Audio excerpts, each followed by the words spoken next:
Hi guys, it's me, Rowan from Rowan's Reading Corner. Today I'll be reading you guys The Case of the Giant Watermelon, an Encyclopedia Brown book. Encyclopedia and Sally were tossing a basketball Saturday morning when Omar Boxlittler telephoned. Encyclopedia, I need you, Omar wailed. Millie Dilly has been stolen. All summer, the kids in the neighborhood had been hearing reports about Millie Dilly. She was a watermelon, the superstar of Omar's melon patch. I'll be right over, Encyclopedia promised. This could be a juicy case.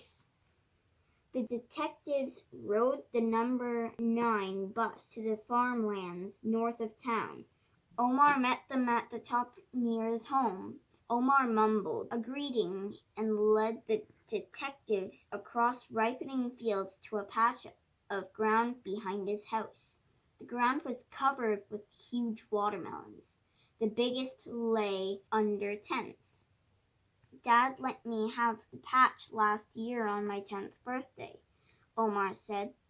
The soil is too sandy for a cash crop. He wanted to see what I could grow. They're the largest watermelons I've ever seen, Sally said in amazement. The ordinary store watermelon weighs between 18 and 30 pounds.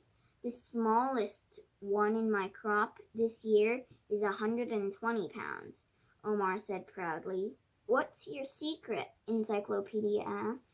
The seed, Omar answered. The seed makes the difference, plus the right amount of water.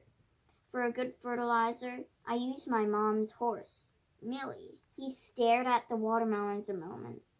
I owe a lot to Millie, he said solemnly. Do giant watermelons sell well? Sally inquired. No way, replied Omar. They're hard to ship, and buyers don't like lugging them from the supermarket. I raised them just for the shows. There must be a lot of money in the shows, Sally observed. Omar shook his head. The winners get only ribbons, but one seed from a champion can bring more than the price of a necktie. Of course, there's always some cash in spitting, he explained. Last year's county champion, Mr. Keel, sold several seeds from his prize watermelon to spitters. They took them to the National Watermelon Spitting Championship in Wisconsin. Using his seeds, Anna and Ada Bemis placed second in the two persons. They had a combined distance of 52 feet, 1 inch. No wonder someone snatched Millie Dilly, Sally said. Where was she growing? Omar pointed to an empty tent. I keep the fastest growers under tents to avoid sunburn, he said. Yesterday, Millie Dilly weighed in at 164 pounds. She was growing at the rate of 3 pounds a day. Sometimes in the evening, I'd sit here and drink a root beer and watch her grow. His voice faltered. He suddenly seemed near to tears. Recovering himself, he said, I planned to enter her in the Watermelon Festival in Glen City on Monday. Even if she didn't win, I'd keep her seeds. I reckoned that in 3 years, I'd be able to produce a 200-pounder. Whom do you suspect? Encyclopedia asked. Russ Dallas, Clive Huey, or Dave Longsbury? Omar answered. They are high school kids who live on farms near here. They grow watermelons for size, too. How about clues? Sally asked. I found a book in the bushes down by the road, Omar said. Wait a second. He ran into the house and came back with the book. He handed it to Encyclopedia. Encyclopedia read the title, 50 Greatest Baseball Players of the 20th Century.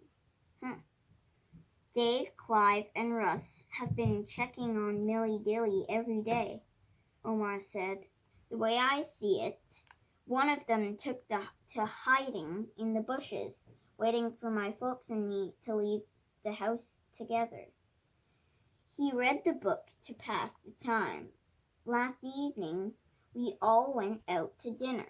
He sneaked behind the house, cut Milly Dilly from the vine, and made off. Then he hid her in the bushes by the road.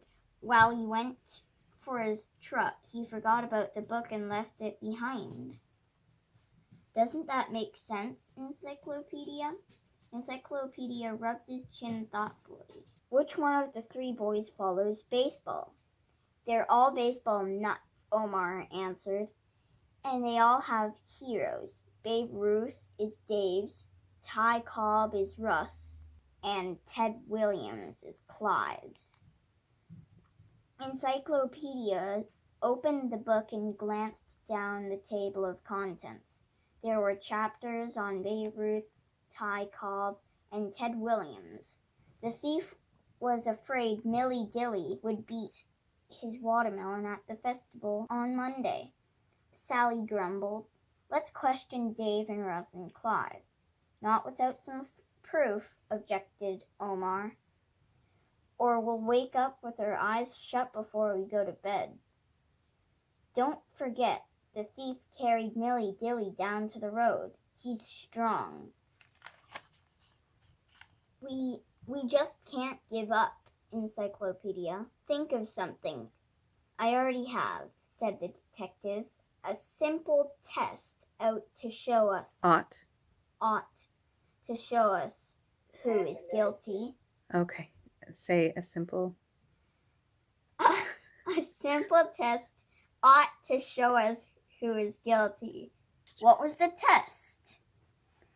Put your answers down in the comments, and I'll read it later and see who was right. Bye!